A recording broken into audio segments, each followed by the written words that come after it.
नमस्कार. पुन्हा एकदा आपलं माहिती घर या यूट्यूब चॅनलमध्ये सर्वांचं स्वागत आहे. अ, आपण जी काही म्हाडा लॉटरी संदर्भाची सिरीज चालू केली आहे, की आपण अशा स्कीम बघतोय ज्या ठिकाणी मॅक्सिमम पेमेंट्स अवेलेबल आहेत. ज्या ठिकाणी मॅक्सिमम जे काही रिझर्वेशन कॅटेगरीत आहेत त्यांच्यासाठी जागा अवेलेबल आहे. अशा आपण स्कीम बघत आहोत. तर आजही आपण अशी एक स्कीम बघणार आहे ज्या ठिकाणी मॅक्सिमम फ्लॅट्स अवेलेबल आहेत. ओके. आणि जे काही रिझर्वेशन असेल ते जवळपास सगळ्या ज्या काही आरक्षण गट आहेत त्यांच्यासाठी त्या ठिकाणी जागा अवेलेबल आहेत. ओके. तर चॅनलला सबस्क्राईब केलं नसेल तर आपण नक्की चॅनलला सबस्क्राईब करा, शेअर करा, लाईक करा. जे काही आपले फॅमिली मेंबर असतील, मित्रपरिवार असेल, जे काही म्हाडाच्या लॉटरीसाठी ॲप्लिकेशन करत असतील त्यांना आपण नक्कीच व्हिडिओ शेअर करा की ॲप्लिकेशन करण्यासाठी जे काही आपण बेसिक माहिती बघतो त्या माहितीचा त्यांना नक्कीच फायदा होईल. ओके. तर चला तर मग आपण बघूया की जी की स्कीम आपण आज बघणार आहे तर ती स्कीम कोणती आहे आणि त्या ठिकाणी किती फ्लॅट्स अवेलेबल आहेत, रिझर्वेशन गटानुसार किती फ्लॅट्स अवेलेबल आहेत किंवा त्याचं जे काही एरिया, प्राईस रेंजचा, पोझिशन, लोकेशन या सगळ्या गोष्टी आपण बघणार आहोत. चला तर मग बघूया. आज जे काही आपण स्कीम बघतोय ती प्रिव्हिलेज हिल्स C&D बिल्डिंग कोंडवाची आहे. त्यामध्ये जर बघितलं तर आपण दोन स्कीम आहेत. एक 864A आणि 864B. 2 BHK साठी 864B ही स्कीम आहे आणि 1 BHK साठी 864A ही स्कीम आहे. तर जर आपण या ठिकाणी बघितलं तर जे हिल्सच्या नंतर C आणि D, तर हे जे 1 BHK असतील मोस्टली दोन्ही बिल्डिंगमध्ये असण्याचे चान्सेस आहे आणि 2 BHK सुद्धा दोन्ही बिल्डिंगमध्ये असण्याचे चान्सेस आहेत. कारण जे काही स्कीम कोड त्यांनी दिलेले आहेत तर ते 1 BHK साठी वेगळा दिला आहे आणि 2 BHK साठी वेगळा दिला आहे. पण त्या बिल्डिंग ज्या काय आहे C building, for example C बिल्डिंगमध्ये 1 BHK सुद्धा असतील आणि 2 BHK सुद्धा असतील किंवा जे काही D बिल्डिंग आहेत त्यामध्ये पण सेमच असणार आहे किंवा काही 1 BHK असतील, काही 2 BHK असतील. त्या टाईपच्या ह्या दोन स्कीम दिसत आहेत. तर चला तर मग बघूया की आपण बाकीच्या काही डिटेल्स आहेत. 1 BHK वाली जी काही स्कीम आहे त्याचं जर आपण बघितलं तर जवळपास सगळ्या कॅटेगरीसाठी या ठिकाणी जागा अवेलेबल आहेत.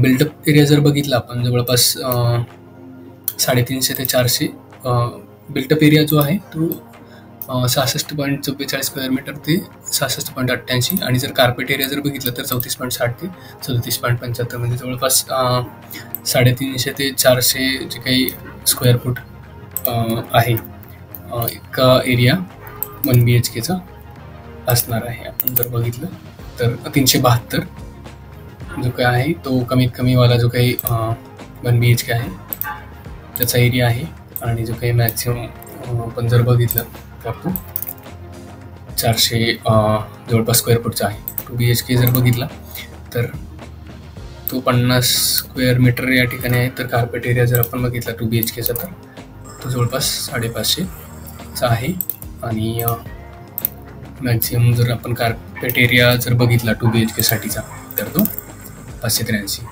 स्क्वेअर फूट आहे. ओके. या ठिकाणी जर बघितलं तर टोटल स्कीममध्ये आपण बघायला गेलं हे दोन्ही मिळून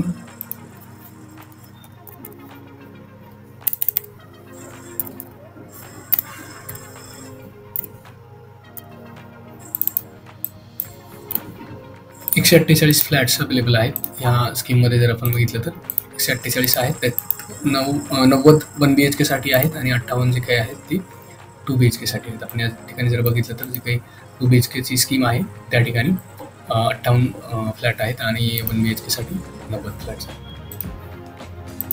तर ही झाली बेसिक माहिती. त्यानंतर आपण जे काही बघणार आहोत तर ते ह्याचा जो काही फ्लोअर प्लॅन आहे किंवा लोकेशन या ठिकाणी प्लॅन दिसत नाही, पण आपण त्याचं नियर बाय ज्या काही प्लेसेस आहेत त्या आपण बघतो की कोणत्या कोणत्या मेजर जी काही बिल्डिंग आहे त्याच्या नियर बाय कोणत्या प्लेसेस अवेलेबल आहेत. तर ह्याचं जर लोकेशन बघितलं लार्ज मॅपवर याचं एक्झॅक्ट लोकेशन बघूया. ओके. सेमच जर बघितलं आपण A आणि B जे काय आहे तर त्या दोन्ही जे काही स्कीम आहे त्यांच्यामध्ये ह्या जर डिटेल्स सोडलं तर बाकी फ्लोअर प्लॅन आणि लोकेशन सेमच आहे. तर ह्या दोन स्कीम आहेत. 1 BHK साठी एक वेगळं स्कीम कोड तयार केलेला आहे, 2 BHK साठी एक वेगळा स्कीम कोड आहे. तर आपल्याला जर 1 BHK साठी अप्लाय करायचं असेल तर आपल्याला त्याच स्कीम कोडमधून आपल्याला अप्लाय करावं लागेल. जर आणि आपल्याला 2 BHK साठी ॲप्लिकेशन करायचं असेल तर त्याच जो काही 2 BHK साठी वेगळा स्कीम कोड आहे त्यावरच आपल्याला ॲप्लिकेशन करावं लागेल. ओके, आपण जर बघितलं तर हा पिन पॉईंट आहे, पण ॲक्च्युअल लोकेशन जे आहे ते प्रिव्हिलेज जे काही हिल्स आहे तर तो या ठिकाणी आहे. ते जे काही अजून कन्स्ट्रक्शन स्टार्ट झालेलं दिसते, म्हणजे गुगल मॅप्सचे जे काही इमेजेस आहेत त्यावरून तरी. ओके, हे वाला त्याचं लोकेशन आहे. पण जर स्ट्रीट व्ह्यू बघायला गेला तर या बाजूला कुठेतरी आतमध्ये त्याचं कन्स्ट्रक्शन आय थिंक चालू आहे. ओके, बाजूला एक डीमार्ट रेडीचं जे काही आहे ब्रांच ती या ठिकाणी दिसते आपल्याला. आणि जर आपण कनेक्टिव्हिटी बघितली तर हा जो काही आपला कात्रज कोंडवा जो रोड आहे त्या रोडलाच जे काही टिळेकर नगरचा जो रोड आहे त्या क्रॉसिंगपासून जवळच आहे. त्यानंतर जर बघितलं मेजर या ठिकाणी लोकेशन्स नियर बायवाले तर त्यामध्ये आपल्याला बॅक साईडला जो काही आपला प्रोजेक्ट आपण बघितला या ठिकाणी या पिन पॉईंटला जे काय प्रिव्हिलेज जे काय हिल्स आहे त्यांच्या बिल्डिंग आहे त्या ठिकाणी, तर त्याच्या अगदी जवळच जे काही इस्कॉन टेम्पल आहे कात्रज कोंडवा रोडचं, ते इस्कॉन टेम्पल याच ठिकाणी आहे जवळ, अगदी 5 मिनिटाच्या अंतरावरच ते आहे. ओके, आणि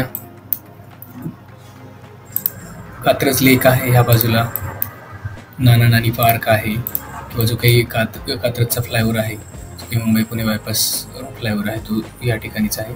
आणि कात्रजचं जे काही मेन बस स्टॉप आहे आणि त्याच्या अपोजिट साईडला बघितलं की जे की राजीव गांधी झूलॉजिकल पार्क आणि वाईल्ड लाईफ रिसर्च सेंटर जे की मोठं या ठिकाणी जर बघितलं तर संग्रहालय आहे, प्राणी संग्रहालय. ओके, कनेक्टिव्हिटी आहे, मेजर बायपास किंवा मेन रोड आहेत जवळपास. जर आपण या बाजूला जरी बघितलं तर हा पिसोली रोड आहे, पुणे बारामतीचा रोड पण आहे या ठिकाणी. आणि हा जो रोड आहे पिसोली रोड हा पुढे जाऊन तो काही सासवड आपला पुण्याकडून जो जाणारा सासवडचा रोड आहे त्याला कनेक्ट करतोय. ओके, जो की सासवडचं जे काही घाट रोड आहे जो काही मेन रोड त्या रोडला कनेक्ट करतोय. ओके, हे झालं लोकेशन. तर आपण ह्या प्रोजेक्टचं जे काही आहे रेरावर काय डिटेल्स आहे, या प्रोजेक्टला लिटिगेशन आहेत का, कम्प्लिशन कधी आहेत, त्या डिटेल्स आपण बघूया. तर दोन्ही ज्या काही स्कीम आहे त्या ह्याच प्रोजेक्टच्या आहेत, म्हणजे जो काही हा रेरा नंबर आहे तो प्रिव्हिलेज हिल्स C आणि D बिल्डिंगसाठी आहे. तर यामध्ये जर आपण बघितलं तर प्रपोज जी काही कम्प्लिशन डेट आहे या प्रोजेक्टची ती 31/12/2029 आहे. म्हणजे अजून जवळपास 4 वर्ष आहेत या प्रोजेक्ट कम्प्लिशनसाठी. ओके, 2029 त्याचं डिसेंबरचं आहे, तर ते आपण जर कन्सिडर केलं तर 4 वर्ष आहेत या प्रोजेक्ट कम्प्लिशनसाठी. ओके, लिटिगेशन बाबत बघितलं सध्या तरी कुठल्याही प्रकारचं या प्रोजेक्टवर लिटिगेशन नाही आहे. रेरावर जर आपण बघितलं तर कुठल्याच प्रकारचं लिटिगेशन या प्रोजेक्टसाठी नाही आहे. ओके, तर हे एक प्लस पॉईंट आहे की या ठिकाणी लिटिगेशन नाही आहे सध्या तरी. रेरावर अपडेट नाही आहे. जर आपण ह्या प्रोजेक्टसाठी ॲप्लिकेशन करत असाल इन फ्युचर पण आपण या रेराचे जे काही वेबसाईट आहे त्यावर आपण आपला जो काही रेरा नंबर आहे त्याने चेक करू शकतो की इन फ्युचर काही चेंजेस वगैरे झाले असतील प्रोजेक्टमध्ये, कम्प्लिशन डेट किंवा लिटिगेशन काही ॲड झाले असेल ते आपण अपडेट्स ठिकाणी बघू शकतो. पण सध्या तरी ह्या प्रोजेक्टसाठी कुठल्याही प्रकारचं लिटिगेशन नाही आहे. ओके, पण जर बघितलं तर C आणि D विंगसाठी या ठिकाणी जे काही बिल्डिंग डिटेल्स आहे त्या जर बघितल्या तर 15 जे काही नंबर ऑफ सँक्शन फ्लोअर आहे टोटल नंबर, त्यामध्ये मग बेसमेंट असेल, स्टील्ट असेल, podium plus service plus habitable excluding terrace सोडून जे काही सगळे फ्लोअर्स असतील सँक्शन फ्लोअर्स ते जर बघितले तर C विंगमध्ये 15 आहेत आणि D विंगमध्ये 11 फ्लोअर्स आहेत. आणि जे काही हॅबिटेबल फ्लोअर्स आहेत C विंगला 14 फ्लोअर्स आहेत आणि D विंगला 10 फ्लोअर्स आहेत, जे रेसिडेन्शियल फ्लोअर आपण म्हणतो.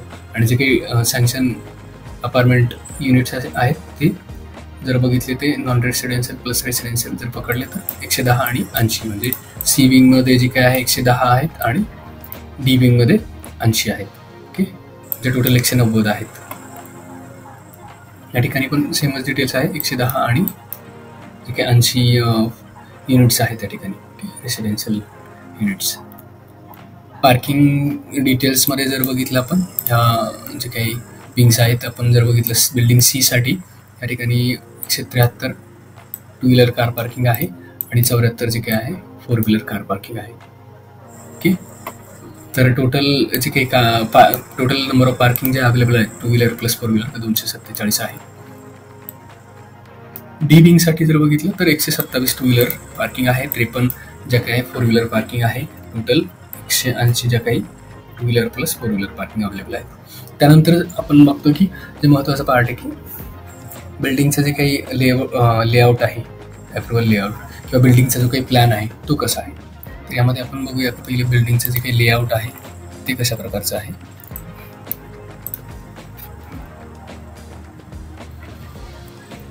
ओके,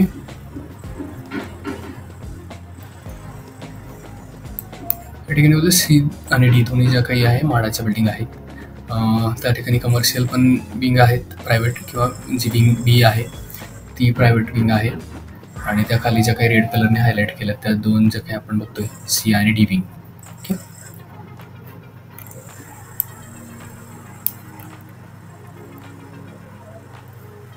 या ठिकाणी ह्या जो बॉक्स मार्क केलेला आहे रेड कलरचा सी आणि डी बिल्डिंगचा आहे. Basement park plus ground park plus 10 floor हा डी बिल्डिंगचा आहे. आणि हा जो काही आहे basement park plus ground park plus 14 floor हा सी विंगचा प्लॅन आहे. तर आपण जर बघितलं तर हा रेड मार्क केलेला एरिया जर बघितलं तर तो पूर्ण जे काय आहे मेन रोडला जो काही एंट्री करतो त्यापासून पहिल्या ज्या काही बिल्डिंग आहेत त्या म्हाडाच्या बिल्डिंग आहेत. पण जो काही ड्रायवे आपण बघितला किंवा या ठिकाणी कुठल्या प्रकारचं असं रिस्ट्रिक्शन दिसत नाही. तर त्या कॉमनच बिल्डिंग म्हणजे कॉमन बिल्डिंग नाही आहे, पण जो काही प्रिमायसेस आहे तो कॉमनच दिसतो या ठिकाणी. ओके, आणि ह्या बाजूला पण जो काही प्रपोज 18 मीटरचा DP रोड आहे त्या बाजूने सुद्धा एक एंट्रन्स आहे. ओके, तर या ठिकाणी कुठलं असं रिस्ट्रिक्शन दिसत नाही आहे की म्हाडाच्या बिल्डिंगसाठी वेगळा ॲक्सेस आहे आणि प्रायव्हेट बिल्डिंगसाठी वेगळा ॲक्सेस आहे. या ठिकाणी जे काय ओपन स्पेस दिसते, क्लब हाऊस पण आहे या ठिकाणी. आणि बाकीचे जे काही STP वगैरे किंवा बाकीचे जे काही मॅन्डेटरी सर्व्हिसेस आहेत त्या ह्या बाजूला आहेत. पण जर बघितलं जर प्लॅननुसार जर आपण ह्या ज्या काही बिल्डिंग्स आहेत अवेलेबल आपण बघितलं विंग ए आणि बी, पॉसिबिलिटी आहे की या बाजूला त्या विंग्स असतील या ठिकाणी, ज्या की आपण बघितलं तर पूर्ण प्रिमायसेस कॉमन असल्यासारखाच वाटतोय. तर हा झाला त्याचा लेआउट प्लॅन. त्यानंतर आपण बघतोय की जो काही बिल्डिंग प्लॅन आहे फ्लॅटचं स्ट्रक्चर कसं आहे तर तो आपण बघूया. की या ठिकाणी 2 BHK आणि 1 BHK आहेत, तर त्यानुसार प्लॅन असेल. आपण हा जो प्लॅन बघतोय हा जर बघितलं तर या ठिकाणी 2 BHK आहेत. 2 BHKलाच आपण बघितलं तर हा एंट्रन्स आहे डोर, त्याच्यानंतर लिव्हिंग रूम आहे, बाल्कनी आहे. जो बऱ्याच लोकांचा प्रश्न असतो की बाल्कनी आहे की नाही फ्लॅटला, तर या जे काही आहे प्लॅनमध्ये बाल्कनी तर अवेलेबल दिसते. त्यानंतर किचन आहे, किचनला सुद्धा या ठिकाणी ड्राय बाल्कनी अवेलेबल आहे. त्यानंतर आपण जर बघितलं तर या ठिकाणी एक बेडरूम आहे आणि ते कॉमन टॉयलेट आहे. त्याच्यानंतर जे काही एम बेडरूम म्हणजे मास्टर बेडरूम आहे आणि त्याला पण एक अटॅच टॉयलेट अवेलेबल आहे. हा जर प्लॅन बघितला तर आपण फर्स्ट 6th 8th आणि 10th फ्लोअरचा प्लॅन आहे, जो की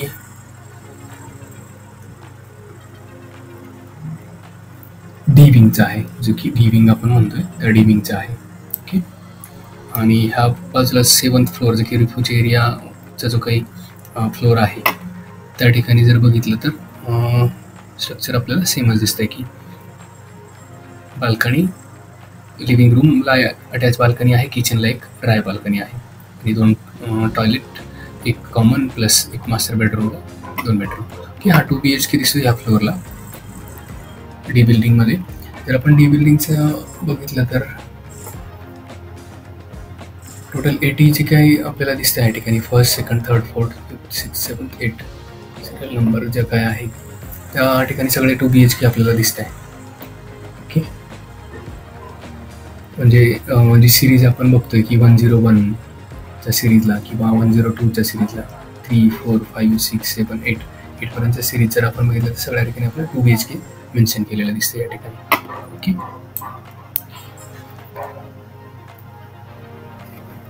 आणि बाकीचे जे काही सिरीज नंबर आहे आपल्याला या ठिकाणी 8पर्यंत दिसते, पण जर बघितलं तर या टोटल जे काय आहेत 9 आणि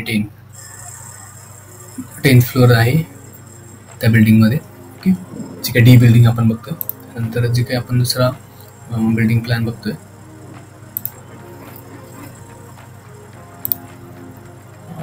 त्या बिल्डिंगचा आहे तर हा सी विंगचा आहे. बिल्डिंग प्लॅन जर आपण बघितलं तर हा सी विंगचा आहे.